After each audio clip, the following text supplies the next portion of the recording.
रसूलुल्लाह सल्लल्लाहु अलैहि वसल्लम पे जब दाखिल हुए तो आके कहा अस्सलामु अलैकुम। तो अम्मी आयशा सिद्दीका रज़ी अल्लाह ताला अन्हा फरमाती हैं कि जब अल्लाह के नबी के पास ये यहूदी आते तो मैं अक्सर अपने घर के दरवाजे से मस्जिद की तरफ झांक रही होती थी कि ये क्या हरकतें करते हैं। तो जब इन यहूदियों ने आके ये कलिमात कहे तो मैंने कहा वा अलैकुमुस्सलाम व लाना, कि अस्सलामु अलैकुम का माना है कि तुम्हारे ऊपर मौत हो। तो जब इन्होंने रसूलुल्लाह सल्लल्लाहु अलैहि वसल्लम को आके ये कलिमात कहे तो अल्लाह के नबी सल्लल्लाहु अलैहि वसल्लम के जवाब देने से पहले हजरत आयशा रज़ी अल्लाह ताला ने ये जवाब दे दिया कि तुम पे अल्लाह की तरफ से मौत हो और तुम्हारे ऊपर अल्लाह की लानत भी हो।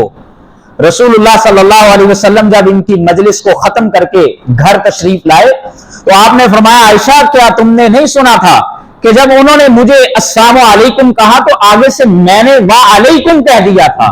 जितनी बात उन्होंने की थी उतनी बात मैंने भी कर दी थी, तुम्हें इससे ज़ायद बात करने की जरूरत नहीं थी। उसके बाद आगे अल्लाह रब्बुल आलमीन ने ईसा अलैहिस्सलातु वस्सलाम की हयात के हवाले से इस बात का जिक्र किया है। अल्लाह फरमाते हैं वक़ौलिहिम इन्ना क़तलनल मसीहा ईसा इब्न मरियम, ये जो बाज यहूदियों का गुमान और ख्याल है कि हमने ईसा इब्ने मरियम को कत्ल कर दिया है, अल्लाह फरमाते हैं वमा क़तलूहु वमा सलबूहु, उन्होंने ना ईसा अलैहिस्सलाम को कत्ल किया है ना वो ईसा अलैहिस्सलाम को सूली दे सके हैं, वलाकिन शुब्बिह लहुम, बल्कि उनके लिए मामले को मुश्तबे कर दिया गया है।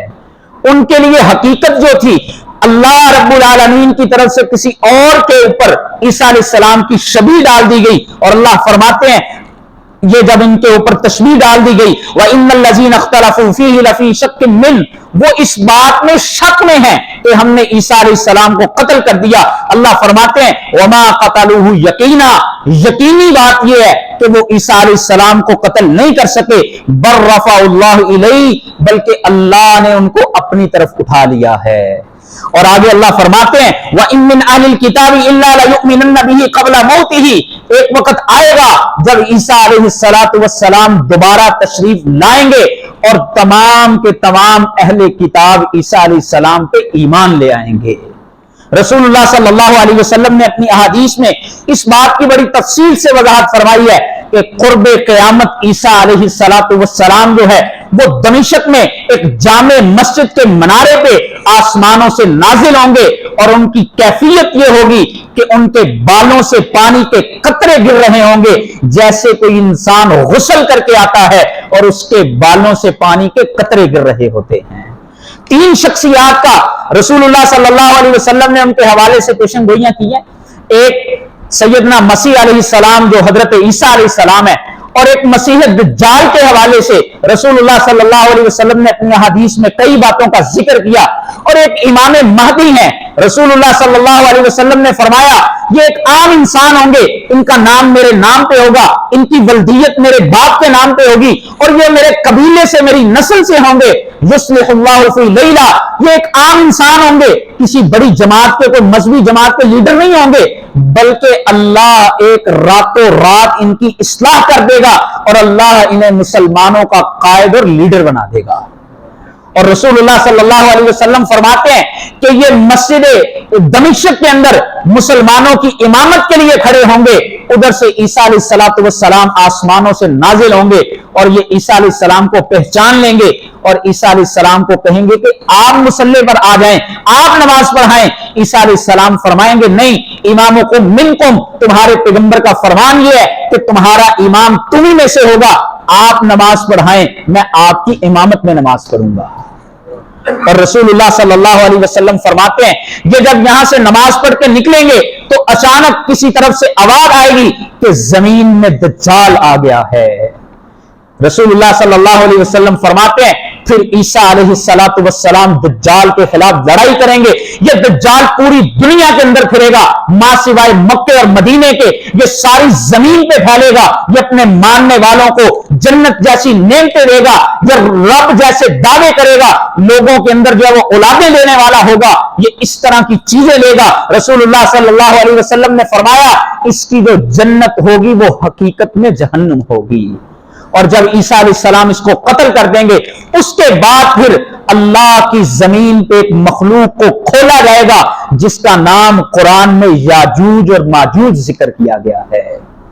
रसूलुल्लाह सल्लल्लाहु अलैहि वसल्लम ने फरमाया, इज़ा फुतिहत, जब इन्हें खोल दिया जाएगा तो अल्लाह ईसा अलैहिस्सलाम को फरमाएंगे कि आप अपने मानने वालों को साथ लेकर के एक पहाड़ के ऊपर चले जाएं। ये इतनी तादाद में होंगे कि ईसा अलैहिस्सलाम इनका मुकाबला नहीं कर सकेंगे। ये जब जमीन में खुल जाएंगे उसके बाद फिर इनके अंदर अल्लाह एक बीमारी पैदा करेंगे। सही मुस्लिम की हदीस है, रसूलुल्लाह सल्लल्लाहु अलैहि वसल्लम ने फरमाया, ये याजूज और माजूज की गर्दनों के अंदर अल्लाह रब्बुल आलमीन एक बीमारी पैदा करेंगे, उसकी वजह से इन सब के ऊपर मौत तारी हो जाएगी। और ये याजूज माजूज आदम अलैहिस्सलाम की औलाद से होंगे, आदम अलैहिस्सलाम की औलाद से इंसान होंगे। ये कोई गैर मखलूक नहीं होगी। आज हमारे यहाँ मुख्तलिफ तरह के नजरियात लोगों के पाए जाते हैं। कोई कहता है ये चाइना के लोग याजूज माजूज हैं, कोई कहता है फलां नस्ल है, ये फलां लोग थे, ये चंगेज की नस्ल जो थी ये याजूज माजूज थे। लेकिन अल्लाह का कुरान ये कहता है कि इनको उस वक्त खोला जाएगा, ये उस वक्त जमीन पे आएंगे। ये लोग तो आज जमीन में चलते और फिरते हैं, या बाद लोग इनका इनकार भी करते हैं, कहते हैं हमने तो जमीन का चप्पा चप्पा छान मारा है, हमें तो ये लोग मिले नहीं है कहीं पे। लेकिन ये दावा करना कि हमने जमीन का एक एक चप्पा छान मारा है, ये भी बेदलील दावा है। रसूलुल्लाह सल्लल्लाहु अलैहि वसल्लम फरमाते हैं, ईसा अलैहिस्सलाम के जमाने में जब ये आएंगे, इनके ऊपर जब मौत तारी हो जाएगी तो जमीन के अंदर अजीब किस्म की बदबू फैल जाएगी। फिर अल्लाह रब्बुल आलमीन आसमानों से बारिश बरसाएंगे और एक परिंदों को भेजेंगे। वो परिंदे इनकी लाशों को उठा उठा के समंदर के अंदर फेंकेंगे और जमीन से फिर इनका सिफाया कर दिया जाएगा। उसके बाद ईसा अलैहिस्सलातु वस्सलाम के ऊपर किस तरह से मौत आएगी, उसकी क्या कैफियत है, मैंने काफी इसमें हदीस तलाश करने की कोशिश की, मुझे इसमें कोई तफसीलात नहीं मिल सकी कि उसके बाद फिर ईसा अलैहिस्सलाम के साथ क्या होगा। यहां पे अल्लाह रब्बुल आलमीन ने ईसा अलैहिस्सलाम की हयात का जिक्र किया है कि ये यहूदी जो दावा करते हैं कि हमने ईसा अलैहिस्सलाम को कत्ल कर दिया, अल्लाह फरमाते हैं इनकी बात झूठी है। उसके बाद आगे अल्लाह रब्बुल आलमीन ने अहले किताब को मुखातिब करके फरमाया, अल्लाह फरमाते हैं, या अहले किताब ला तग़लू फी दीनिकुम, तुम अपने दीन के बारे में गलूफ मत किया करो। फरमाया तुम ये जो कहते हो वला तक़ूलू अलल्लाहि इल्लल हक़, अल्लाह के जिम्मे हक के सिवा कोई बात ना करो, कहा करो। तुम ये जो कहते हो कि ईसा मसीह इब्ने मरियम जो है ये तो अल्लाह के रसूल है, ये खुदा नहीं है, ये तीन मिलकर के खुदा नहीं है, ये जो ट्रिनिटी का अकीदा है, ये बाप बेटा रूहुल कुदस का जो ट्राइएंगल मिलके तस्लीसियत तौहीद का जो तुम्हारा अकीदा है ये गलत अकीदा है। तुम इससे बाज आ जाओ। ईसा अलैहिस्सलाम की असल हैसियत क्या है, वो अल्लाह के रसूल हैं, वो अल्लाह के कलेमा है और वो अल्लाह की तरफ से रूह हैं। और ये कलिमतुल्लाह जो उनका लक़ब है और ये जो रूहुल्लाह उनका लक़ब है, इसका माना और मतलब क्या है, इसको कहते हैं निस्बत तशरीफी। जैसे जमीन के ऊपर सारी मस्जिदें अल्लाह के घर हैं, लेकिन बैतुल्लाह को खास एक बैतुल्लाह के नाम से पुकारा जाता है। अल्लाह की जमीन पे बेशुमार ऊंटनियां थी उस वक्त जब सालेह अलैहिस्सलाम को ऊंटनी दी गई, लेकिन एक ऊंटनी को खास नाक़तुल्लाह कहा गया। यह निस्बत तशरीफी होती है, किसी को इज्जत देने के लिए होता है। तो अल्लाह फरमाते हैं तुम ईसा अलैहिस्सलातु वस्सलाम के मुतालिक गलूफ करने से बाद आ जाओ। रसूलुल्लाह सल्लल्लाहु अलैहि वसल्लम ने भी अपनी उम्मत को यही तालीम दी थी।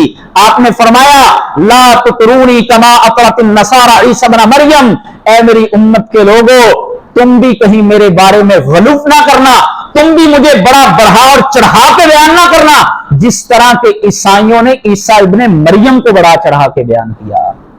आज मुसलमानों में भी बाद लोग आपको ये कहते हुए मिल जाएंगे नूर मिन नूरिल्लाह, कि आप अल्लाह के नूर में से नूर हैं, जबकि अल्लाह की जात तो वो है कुल हुवल्लाहु अहद अल्लाहुस समद लम यलिद वलम यूलद, वो ना किसी से जना गया है, ना उससे कोई जना गया है, ना उसका कोई हिस्सा है, ना उससे कोई निकला है। रसूलुल्लाह सल्लल्लाहु अलैहि वसल्लम ने अपनी उम्मत को भी इस बात की तालीम दी थी कि मेरी उम्मत के लोगों तुम मुझे उस तरह बढ़ा चढ़ा के बयान ना करना जिस तरह ईसाइयों ने ईसा अलैहिस्सलाम जो अल्लाह के बंदे थे उनको जैसे उन्होंने खुदा बना दिया, खुदा का हिस्सा बना दिया, अल्लाह का बेटा बना दिया। तुम मेरे बारे में भी गुलूफ करने वाले ना बन जाना। یہاں پہ اللہ نے عیسائیوں کے عقیدے کا رد فرمایا. اس کے بعد آگے سورہ المائدہ شروع ہوتی ہے. مائدہ کہتے ہیں دسترخوان کو. یہ جو ہم گھروں میں دسترخوان لگاتے ہیں اس کو مائدہ کہا جاتا ہے. یہودیوں نے عیسیٰ علیہ السلام سے کہا تھا کہ آپ ہمارے لیے اللہ سے دعا کریں کہ آسمانوں سے ہمارے لیے دسترخوان نازل ہو. اس سورہ مبارکہ کے اندر اس کا تذکرہ آتا ہے. اس وجہ سے اس کا نام جو ہے وہ المائدہ ہے. اس سورہ کے شروع میں اللہ رب العالمین ایمان والوں کو مخاطب کر کے فرماتے ہیں, فرمایا یا ایھا الذین آمنوا اوفوا بالعقود, فرمایا جب تم کسی کے ساتھ وعدہ کر لو تو اس وعدے کو پورا کرنے والے بنا کرو, کیونکہ جو وعدہ ہوتا ہے فرمایا ان العہد کان مسئولا, اس وعدے کے بارے میں تم سے سوال کیا جائے گا, تم سے پوچھا جائے گا. وہ حدیث کل بھی میں نے آپ کو سنائی تھی جس میں رسول اللہ صلی اللہ علیہ وسلم نے فرمایا لا ایمان لمن لا عہد لہ, ایسا آدمی جو وعدے کا پکا نہیں ہوتا اس کا تو ایمان ہی پورا نہیں ہوتا ہے. رسول اللہ صلی اللہ علیہ وسلم نے وعدے کی خلاف ورزی جو ہے یہ منافق کی علامت قرار دیا ہے. فرمایا یہ منافق کی علامت ہے کہ اذا وعد اخلف, جب بھی وہ وعدہ کرتا ہے وعدے کی خلاف ورزی کرتا ہے. تو اس سورہ کے شروع میں اللہ رب العالمین نے ایمان والوں کو ایک بڑا سنہرا اصول بھی دیا. اللہ فرماتے ہیں اے ایمان والو وتعاونوا علی البر والتقوی, جب بھی تم دیکھو تو نیکی اور تقوی کا کام ہو رہا ہے اس میں تم ایک دوسرے کو سپورٹ کیا کرو, ایک دوسرے کی مدد کیا کرو. اور اللہ فرماتے ہیں وَلَا تَعَاوَنُوا عَلَى الْإِثْمِ وَالْعُدْوَانِ, اگر تم دیکھو کوئی گناہ کا کام ہے تو تم اس سے علیحدہ ہو جایا کرو, اس کے پارٹنر نہ بنا کرو, اپنے آپ کو جدا کر لیا کرو, ان گناہوں کے کاموں میں تعاون کرنے والے مت بنا کرو. اور اس کے بعد آگے اللہ رب العالمین نے کچھ حرام جانوروں کا ذکر کیا ہے, کچھ حرام چیزوں کا تذکرہ کیا ہے. اللہ فرماتے ہیں حرمت علیکم المیتۃ, اللہ نے تمہارے اوپر مردار کو حرام کر دیا ہے. اور ایک حدیث میں رسول اللہ صلی اللہ علیہ وسلم نے دو مرداروں کو مستثنا قرار دیا. فرمایا ایک مچھلی ہے اور ایک ٹڈی ہے, ان کو اگر یہ مردہ حالت میں بھی ہو تو تم کھا سکتے ہو. اس کے بعد آگے اللہ فرماتے ہیں والدم, اور خون بھی تمہارے اوپر حرام کر دیا گیا ہے. خون کون سا, اس کی تفسیر خود رسول اللہ صلی اللہ علیہ وسلم نے بیان فرمائی. آپ نے فرمایا دمن مسفوحا, ایسا خون جو بہا دیا جائے. اور دو خونوں کو رسول اللہ صلی اللہ علیہ وسلم نے مستثنا قرار دیا, ایک جگر کو اور ایک تلی کو. فرمایا یہ دو خون جو ہیں یہ مستثنا ہے, یہ حرام نہیں ہے, ان کو تم کھا سکتے ہو. ولحم الخنزیر, اور اللہ فرماتے ہیں یہ خنزیر کا گوشت جو ہے یہ بھی تمہارے اوپر حرام کر دیا گیا ہے.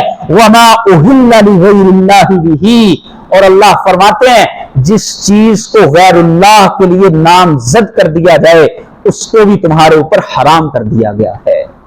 اور اللہ فرماتے ہیں ایسے جانور جن کا گلا گھونٹ کر کے انہیں مار دیا جائے, یا جنہیں چوٹ لگنے سے ان کی موت واقع ہو جائے, یا ایسے جانور جو کسی اونچی جگہ سے گر کر کے ان کی موت ہو جائے, ان کا گلے سے شارک کو کاٹ کر کے خون نہ بہایا جائے, اور ایسے جانور جن کو کسی کا سینگ لگنے سے یا کوئی درندہ ان کے اوپر آ کر کے ان کو اگر موت کے گھاٹ اتار دے تو ایسے جانور بھی تمہارے لیے حرام کر دیے گئے ہیں. ایسے جانوروں کو تم نہیں کھا سکتے.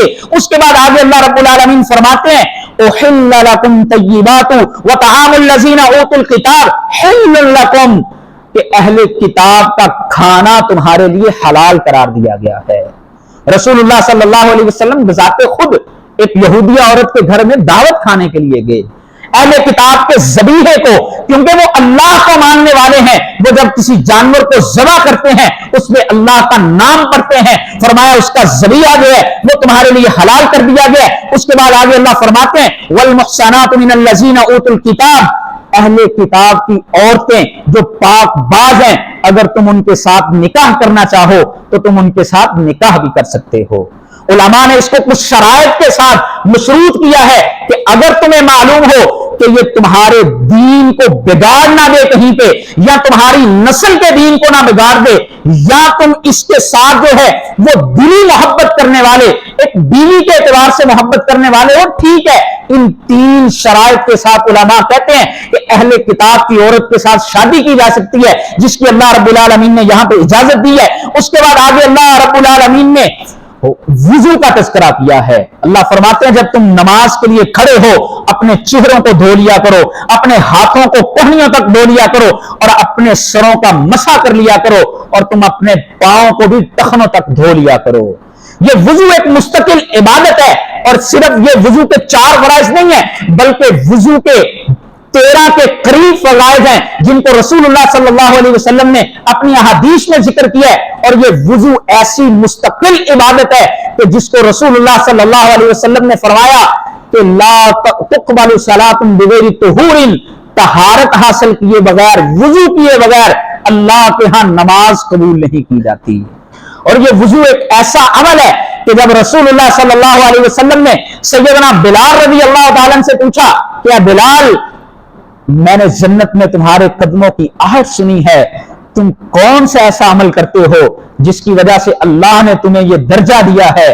तो सैयदना बिलाल ने फरमाया, अल्लाह के रसूल, कोई ऐसा अमल मुझे याद तो नहीं है लेकिन एक अमल के ऊपर मैं हमेशा इख्तियार करता हूं और वो अमल ये है, मैं जब भी बेवुजू होता हूं मैं वुजू कर लेता हूं और उस वुजू के बाद मैं 2 रकअत नमाज पढ़ता हूं। फरमाया इसकी वजह से मुझे उम्मीद है कि अल्लाह ने मुझे ये इनाम अता किया होगा। उसके बाद आगे चल के अल्लाह रब्बुल आलमीन ने बनी इसराइल के जिहाद से इनकार का तस्करा किया है। अल्लाह फरमाते हैं जब मूसा अलैहिस्सलाम ने इनको कहा कि चलो जिहाद के लिए निकलते हैं तो ये कहने लगे इन्ना फीहा कौमन जब्बारीन, ए मूसा उनके अंदर तो बड़े जंगजू किस्म के, बड़े जाबिर किस्म के लोग हैं, हम उनका मुकाबला नहीं कर सकेंगे। हाँ, जब तुम उनके साथ लड़ाई कर लो, उनको जब तुम वहां से निकाल दो फिर हमें बताना, हम आ जाएंगे। लेकिन अगर तुम ये कहते हो कि हम अभी जाके लड़ाई करें तो हम नहीं कर सकते। फदहब अंता व रब्बुका फकातिला इन्ना हाहुना काइदून, अगर आपने लड़ाई करनी ही है तो जाइए आप और आपका रब जाके लड़े, हम तो इधर बैठे हैं। ये बनी इसराइल की रवस जिक्र की अल्लाह रब्बुल आलमीन ने। रसूलुल्लाह सल्लल्लाहु अलैहि वसल्लम भी जब बदर के मैदान के लिए निकले और आगे जाके पता चला कि काफिरों के साथ लड़ाई करनी पड़ रही है, पहले तो एक काफिले के लिए निकले थे, वहां पे जाके जब सहाबा से मशवरा किया, अल्लाह के नबी बार बार कह रहे हैं सहाबा मुझे मशवरा दीजिए, हम क्या करें? अंसार में से कोई नहीं बोल रहा था, मुहाजिरीन तो बार बार कह रहे थे, लेकिन रसूलुल्लाह सल्लल्लाहु अलैहि वसल्लम अंसार को बुलाना चाहते थे कि अंसार क्या कहते हैं। अंसार के सरदार फिर साद रज़ी अल्लाह ताला अन्हु खड़े हुए और खड़े होकर कहा, अल्लाह के नबी सल्लल्लाहु अलैहि वसल्लम, हम अपनी जानों से आपकी हिफाजत करेंगे। हम वो नहीं है जिस तरह बनी इसराइलियों ने मूसा अलैहिस्सलाम को कहा था कि जाइए आप और आपका रब किताल करें, हम ये बात कहने वाले नहीं होंगे, बल्कि हम अपनी जानों के ऊपर खेल करके भी आपकी हिफाजत करेंगे। तो आज मुसलमानों को देखना चाहिए कि हमारा तर्ज अमल बनी इसराइलियों वाला है या सहाबा इकराम वाला है। उसके बाद आगे अल्लाह रब्बुल आलमीन ने हाबील और काबील की कुर्बानी का तस्करा किया है। आदम अलैहिस्सलाम के दोनों बेटे, इन्होंने जो कुर्बानी की थी, पहले जमाने में कुर्बानी की कबूलियत की अलामत ही होती थी कि आसमान से एक आग आती थी, उस कुर्बानी को वो खा जाया करती थी। जिसकी कुर्बानी को आग खा जाती उसकी कुर्बानी मकबूल समझी जाती थी, और जिसकी कुर्बानी को आग खाती नहीं थी उसकी कुर्बानी समझा जाता था कि कबूल नहीं हुई। और जब हाबील की कुर्बानी कबूल हो गई तो काबील ने हसद में आके अपने भाई को कत्ल कर दिया। और जब इसने अपने भाई को कहा कि मैं तुझे कत्ल कर दूंगा, तो इसने कहा कि जब तू मुझे कत्ल करेगा तो मैं तेरी तरफ अपने हाथ को बढ़ाने वाला नहीं होऊंगा। रसूलुल्लाह सल्लल्लाहु अलैहि वसल्लम ने फरमाया कि दुनिया में जब तक ये दुनिया कायम रहेगी, जितने भी कत्ल होंगे ना हक इस जमीन के अंदर, उन सब का गुनाह जो है वो आदम के बेटे काबील को भी मिलेगा, जिसने इस गुनाह का सबसे पहले आगाज किया था। फरमाया जैसे किसी नेकी के ऊपर किसी की रहनुमाई करने से सवाब मिलता है, इसी तरह अगर कोई इंसान किसी को बुराई पर लगाता है, किसी गुनाह पे लगाता है, तो फरमाया उसको उसका गुनाह भी मिलता है। यहां पे अल्लाह रब्बुल आलमीन ने इनका तस्करा किया। उसके बाद आगे अल्लाह रब्बुल आलमीन ईमान वालों को मुखातिब करके कहते हैं, फरमाया तुम अल्लाह से डरने वाले बन जाओ, वब्तगू इलैहिल वसीला, और अल्लाह का कुर्ब तलाश किया करो, अल्लाह का कुर्ब तलाश किया करो। अल्लाह का कुर्ब कैसे मिलता है? इंसान अपने नेक आमाल का वसीला डाल सकता है, इंसान किसी जिंदा से दुआ करवा सकता है, اور انسان جو ہے وہ اللہ کے ناموں کے ساتھ پکار کر کے اللہ کی طرف وسیلہ تلاش کر سکتا ہے. اس کے علاوہ کسی مردہ کے وسیلے ڈال کر کے اللہ کے وسیلے ڈالنا یہ رسول اللہ سے اور قرآن اور حدیث سے بالکل ثابت نہیں ہے. یہ 3 صورتیں صرف وسیلے کی جائز ہیں کہ انسان اپنے کسی نیک عمل کا وسیلہ ڈال لے, انسان کسی زندہ سے دعا کروا لے. وہ مشہور روایت مستدرک حاکم کے اندر موجود ہے جس میں سیدنا عمر رضی اللہ تعالیٰ کے زمانے میں جب قحط پڑا تو سیدنا عمر نے اللہ کے نبی کے چچا حضرت عباس کا جا کے دروازہ کھٹکھٹایا اور جا کے کہا کہ عباس آپ باہر آئیے اور آپ مسلمانوں کے لیے دعا کروائیں. انا کنا نتوسل بنبینا, پہلے ہمارے اندر ہمارے نبی موجود تھے, ہم ان کے ذریعے وسیلہ پکڑا کرتے تھے, آج وہ ہمارے اندر موجود نہیں ہے, اب ہم آپ کے ذریعے اللہ کے سامنے دعا کرتے ہیں تاکہ اللہ اس بارش کو برسا کے اس قحط کو ہم سے دور کر دے. اگر وسیلہ کسی فوت شدگان کا ڈالنا ہوتا تو سیدنا عمر صحابہ کو لے کے رسول اللہ کے روزہ کے اوپر چلے جاتے, رسول اللہ سے بڑھ کے کوئی نہیں تھا. اگر حضرت عمر نے رسول اللہ کا وسیلہ نہیں ڈالا, آپ کے چچا کے ذریعے دعا کروائی ہے, تو امت کو یہ سمجھنا چاہیے کہ وسیلے کا جائز طریقہ کیا ہے. اس کے بعد آگے اللہ رب العالمین ایمان والوں کو مخاطب کرتے فرماتے ہیں, اے ایمان والو لا تتخذوا اليہود والنصارى اولیاء, تم یہود و نصارہ کو اپنا دوست مت بنایا کرو. فرمایا یہ یہودی اور عیسائی یہ تمہارے کبھی بھی دوست نہیں ہو سکتے. وَلَن تَرْضَىٰ عَنْكَ الْيَهُودُ وَلَا النَّصَارَىٰ حَتَّىٰ تَتَّبِعَ مِلَّتَهُمْ, یہ ایک ہی صورت میں تم سے راضی ہو سکتے ہیں کہ جب تم ان کے دین کی پیروی کرنے والے بن جاؤ گے. فرمایا اس کے علاوہ یہ تم سے کبھی راضی نہیں ہو سکتے, تم ان کے ساتھ دوستی کی جتنی مرضی پینگے بڑھاتے چلے جاؤ, یہ تم سے کبھی راضی نہیں ہوں گے. اس کے بعد آگے اللہ نے یہود کی ایک خصلت بد کا تذکرہ کیا ہے کہ جب رسول اللہ صلی اللہ علیہ وسلم نے صحابہ کو اللہ کی راہ میں مال خرچ کرنے کا, صدقہ کرنے کا کہا تو یہودی یہ کہنے لگے کہ ید اللہ مغلولہ, کیا اللہ کے ہاتھ بند ہیں, نعوذ باللہ, اللہ خود جو ہے وہ خرچ نہیں کر سکتے. تو اللہ رب العالمین نے اس کا جواب دیا, فرمایا غلت ایدیہم ولعنوا بما قالوا, ان کے ہاتھوں کو بند کر دیا گیا اور ان کے اوپر لعنت کی گئی اس وجہ سے یہ جو اللہ کے بارے میں کہتے ہیں. فرمایا بل یداہ مبسوطتان ینفق کیف یشاء, اللہ کے ہاتھ تو کھلے ہیں, وہ اللہ جیسے اور جس کے اوپر چاہتے ہیں وہ خرچ کرتے ہیں. اور اس کے بعد اس سورہ کے اندر اس پارے کے اختتام پہ اللہ رب العالمین نے رسول اللہ صلی اللہ علیہ وسلم کو مخاطب کر کے ایک بہت بڑی بات کہی. فرمایا یا ایھا الرسول بلغ ما انزل الیک, جو آپ کی طرف سے اللہ کی طرف سے پیغام آیا ہے آپ کے پاس, آپ اس کو لوگوں کے اندر پہنچا دیجئے. فرمایا اگر آپ نے یہ کام نہ کیا تو اس کا مطلب یہ ہے کہ آپ نے رسالت کا حق ادا نہیں کیا ہے. اور رسول اللہ صلی اللہ علیہ وسلم نے یہ دین ہم تک صرف پہنچائے نہیں بلکہ حجت الوداع کے موقع پہ رسول اللہ صلی اللہ علیہ وسلم نے صحابہ سے پوچھا, اے میرے صحابہ ہل بلغت, کیا یہ دین میں نے تم تک پہنچا دیا ہے کہ نہیں پہنچایا؟ صحابہ نے آگے سے یہی کہا تھا, اے اللہ کے نبی آپ نے صرف پہنچایا نہیں بلکہ اس کا جس طرح سے حق تھا آپ نے تو اس کا حق ادا کر دیا ہے. آج اگر کوئی انسان یہ کہتا ہے کہ یہ فلاں چیز بھی دین کا حصہ ہونی چاہیے اگر سے رسول اللہ سے ثابت نہیں ہے, تو نعوذ باللہ دوسرے الفاظ میں وہ کہنا یہ چاہ رہا ہوتا ہے کہ یہ بھی دین تھا جو ہمیں رسول اللہ بتا کے نہیں گئے ہیں. اور آج امت کی یہ ذمہ داری ہے. رسول اللہ صلی اللہ علیہ وسلم نے اس حجت الوداع کے موقع پہ فرمایا تھا فَلْيُبَلِّغِ الشَّاهِدُ الْغَائِبُ, اب یہ دین آگے پہنچانا جو یہاں پر موجود نہیں ہے یہ اس امت کی ذمہ داری ہے, یہ آگے لوگوں تک اللہ کے پیغام کو پہنچانے والی بنے. اللہ مجھے اور آپ کو اس پیغام کو جہاں تک ہو سکے اپنی بساط کے مطابق پہنچانے کی توفیق عطا فرمائے. وآخر دعوانا